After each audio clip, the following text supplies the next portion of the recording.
বহুদিনৰ বিৰতিৰ পাছত হেল্ল' ৰাইজ নমস্কাৰ, মই নিমিষা। আশা কৰোঁ সকলো কুশলে আছে। এয়া ডিউটিৰ পৰা ৰাতিপুৱাৰ দৃশ্য। কামলৈ আহি এইবিলাক নাটক কৰি আছোঁ। কি কৰিব, এনেকৈয়ে ভাল লাগে। আৰু দিনত মোৰ এটা পাৰ্চেল আহিল, যিটোৰ আনবক্সিং ভিডিঅ' মই আপোনালোকক পাছত দিম। আৰু এইজোপা ফুলজোপা চাওকচোন, ইমান ধুনীয়াকৈ ফুলি আছে। আৰু এই ধুনীয়া ৰাস্তাটোৰে আমি গৈছিলোঁ মোৰ মৰম লগা ভাগিনজনীক লগ কৰিবলৈ। আইদেউৰ ডিমাণ্ড আইচক্ৰীম খায়, আৰু মাহীয়েকেতো ভাগিনীয়েকৰ ডিমাণ্ড পূৰ কৰিবই লাগিব।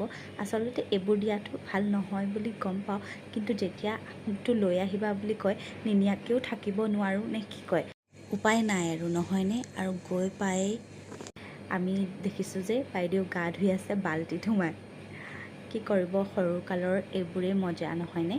আৰু ভিডিঅ'টো যদি শেষলৈকে চাইছে তেতিয়াহ'লে আন্তৰিক ধন্যবাদ আৰু কৃতজ্ঞতা। ইয়াৰ পাছৰখিনি বেলেগ এটা ভিডিঅ'ত।